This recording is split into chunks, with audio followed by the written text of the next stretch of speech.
Thank you. Welcome. Thank you very much. Thank you very much. We have some things here.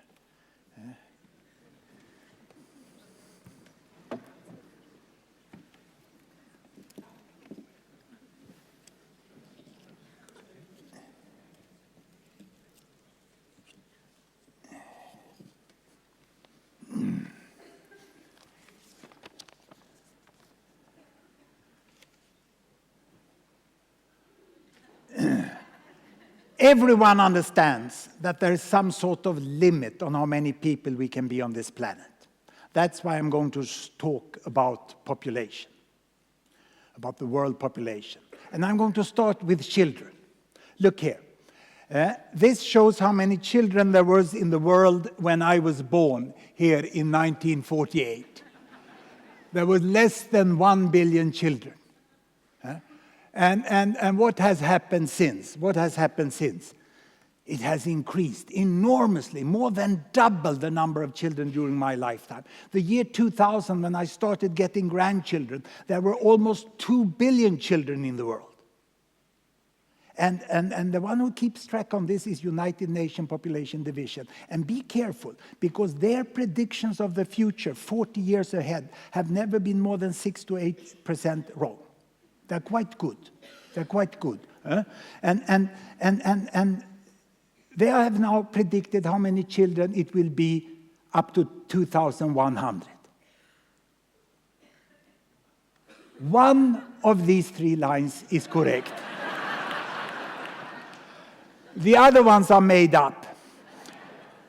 But since you are people of integrity and I am a professor, I will be nasty and start making a question to you. Think, which line do you think is the correct one? The prediction for the future. Do you think it will be 2 billion children in 2100, 3 or 4, according to the mid-estimate? They have a high estimate, they have a low estimate.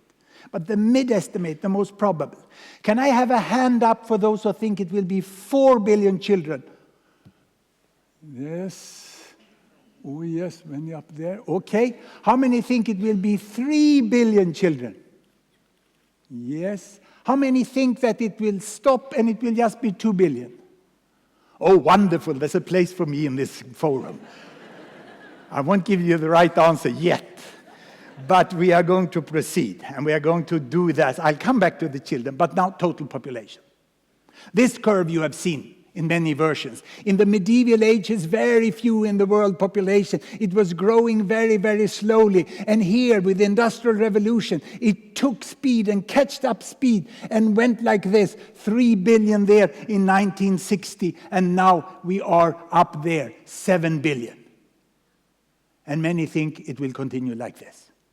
It makes sense, doesn't it? The line just continues this. But I know that this will not happen. I will tell you something about the future. And that's very bold of a Swede in Oxford to claim that I can tell you what will happen in the future. I know that the fast population growth will soon be over. That it will level out somewhere around 10 billion up there. And then it may continue to increase or go down or go up and down. But the fast population growth will be over. How can I know something about the future?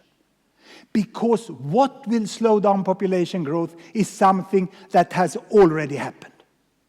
Something has happened behind this line. And you must then know from where children come. They come from parents. And we have to go to the bedroom, isn't it?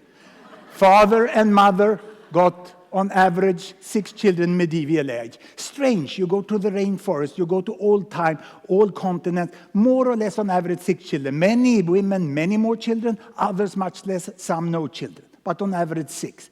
Why didn't the population grow then? 3 times as many in the next generation. Because the sad reality in the past was that 4 of these children died before they grew up to become parents themselves.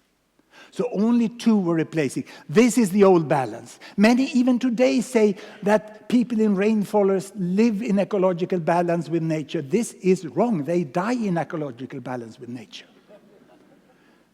They have lots of knowledge about the nature, and their rights should be respected. But there are few people in Amazonas because they are dying in a terrible rate. Then what happened? What happened 1800, 1850, when population started to grow? Did they get more children? Did they spend more time in the bedrooms? No, they continued to get 6 on average. Thing was that only 2 died. This is where so many Swedes moved to America and Canada. This is where we got to completely different population growth. Now, what can stop this? Is it child death? No, there's another possibility that doesn't require that children die. If 2 parents only get children, 2 children, and almost all children survive, we will get the new balance. How close are we to the new balance? How close are we to this much more wonderful situation when you get 2 children and they survive instead of the terrible past when most of your children were dying? Well, let me show you this here. This is a half chessboard.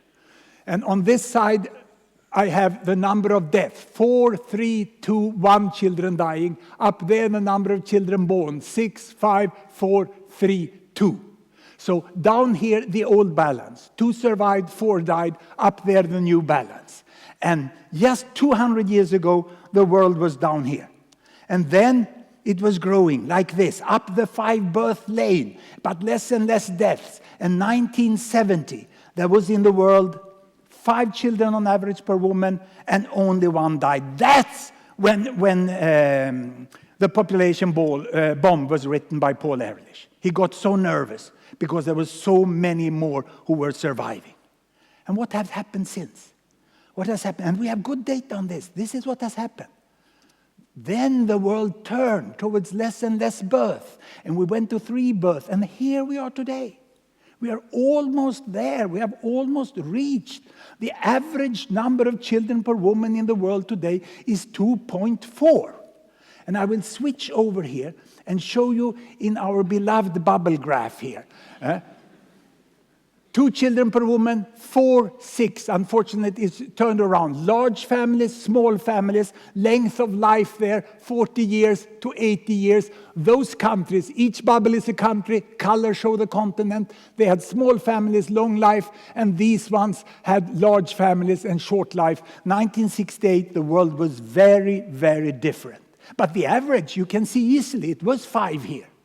And there were most of them survived because average age here was 50, 60 years already. And what has happened then? Has these one, which we called industrialized countries or the West, have they moved, or has the developing world, what it was called then, has that changed? Here we go, I start the world.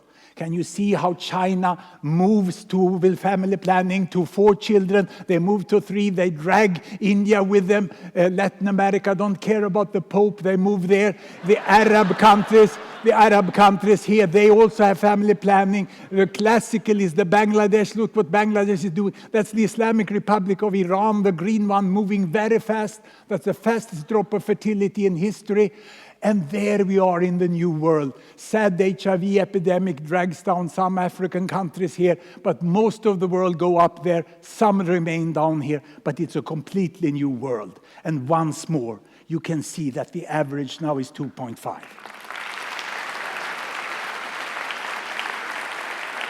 It's impossible to see the difference between the Western world and developing world. And people say, oh, it's because of Mao's one-child family. 1.6 in China. Mao Zedong was never in Japan, as far as I know. 1.3. Neither was he in South Korea, and especially not in Hong Kong. Hong Kong is the only place in the world where you have 1 child per woman today. There's something more powerful in the bedroom than Mao Zedong that is operating.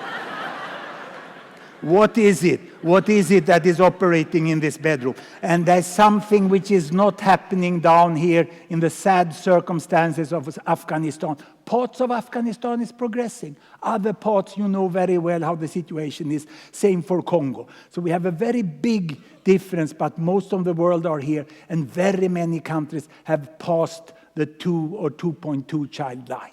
That's where we get the new balance situation. So what I can show you here is how the world family looks today. This is the most common family in the world today. Catholics in Mexico build their future with 2 children. Buddhists in Vietnam go to the future. Hindus in India, Muslims in Bangladesh, 2-child families. Religion doesn't matter. There's no major difference whatsoever. If it's any, you can compare Philippines and Indonesia. Indonesia, Muslim, 2 children. Philippines, Catholic, 3 children. It is very, very interesting what we have seen happening in the world over so few years. And we now have... I have to give you the answer. The answer is this. The number of children in the world have stopped growing, and United Nations predict that they will not grow. We are debating peak oil, but we know that we have reached peak child. This is very, very important to understand. And yet, I told you that the world population was going to increase. How can the world population increase if there's no more children? This is quite tricky. This is due to an effect that we call the big fill-up. And I found a very important educational material at the Randolph Hotel here. We have this instructional material here. 1 toilet paper roll is 1 billion people. And there are 2 billion children in the world, 1, 2. Then there are 2 billion between 15 and 30 in the world. Then there are more or less 1 billion between 30 and 45. These are rounded numbers. 1 between 45 and 60. And this is my group, 60 plus. We are up there. So how come that it looks like this? What's the reason for the shape? It's not that these people have died. It's that the last 30 years, there were many more born. And they had a relatively low mortality the first years. Here we were fewer born and a dreadful child mortality the first years of life. So these people here never existed. And what will happen now? Well, unfortunately, I have to inform you that the old will die.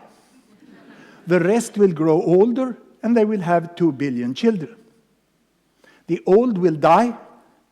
The rest will grow older, and they will have 2 billion children. And then the old will die again, and the rest will grow older, and they will have 2 billion children. Voila!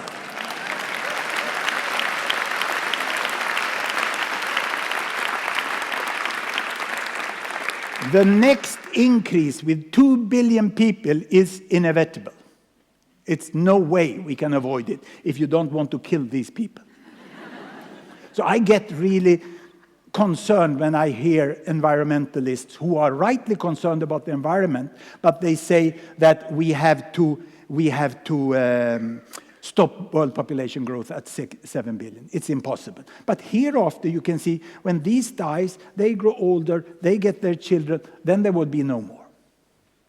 It's the fill-up. From the year when you get 2-child family, the breaking distance for the world population is 1 lifetime. It's pretty obvious. If you have these sort of things at home, you can test yourself. You see that I'm not cheating. So where do then the people live? Where do the people live here?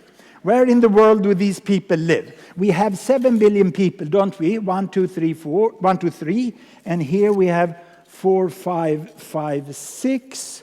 And we have 7 people. So where do they live? Well, in the Americas, there are 1 billion people. Yeah, it worked. I could throw it up there. Did you see that? Yeah. And in Europe, we have 1 billion people. And in Africa, we have 1 billion people. Yeah. And the rest 4, they are all Asian. They are all Asian. This is how the world looks. Every international company realized they must have their main office in Asia. Just by demographics. And what will happen the next 2 years is that we will have 1 billion more in Asia and 1 billion more in Africa. 2050 will be like this. Now, you're not used to having one figure for America, so I split it into North and South, 400 million in North. And I split Europe into European Union and the eastern part. And then you get what used to be called the Western world. Now, that's very tricky to display here. You can see here that I almost cut out Greece there, you know. And Sicily. Actually, There is no definition for the Western world. And when people call the rest the developing world, then I get really confused. Really confused. I have a suggestion for a new name for what has been labeled the developing world. I think it should be called the world.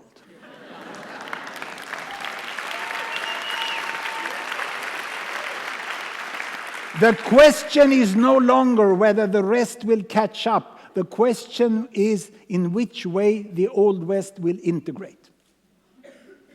This is the most important. And I will now try to show you this. If I go back to 2012, where we are now, I want to break this down and go into a little more detail. I mean, you can get into detail if you think what I'm doing is that I'm taking this 1 billion and I break them like this, I get 100 millions. For me, that's a detailed level, with just 100 million people like this. So I do this here, and there you are. Now they are in age groups, so it's the lower age groups and then the higher age group, and I put them together, they look like this. You can see over here, boring Europe, same amount of people in all age groups, the number of children is shrinking, no future. Here the Americas, more or less the same number, they lack one old there. Africa, dynamic, 400 million people below the age of 15 in Africa. That means even if tonight Africa get 2 children per woman and they live a decent life, there will be doubling of population in Africa. And in 40 years from now, Africa will have more people than the entire Americas and Europe together. These are changes. We are just not used to them, so we don't think they will happen, but they will. Now, Asia is interesting because you can see that the number of children have stopped increasing here, but there is a lot of fill-up to do up there. So let me move ahead with this, and I will show you what you know will happen. The old die, remember that? The others grow older, and they get the same amount of children. But look here. There's one less in Asia, and there's one more in Africa. That's why the number of children in the world stays the same. Because Africa is growing, Africa is shrinking. Remember Hong Kong, Japan, Korea. I talked to a banker in Hong Kong some month back. She was about 40 years old. She was not married, and I asked her at the dinner, but don't you think about children? Yes, she said, I think about children all the time. It's the idea of a husband I can't stand.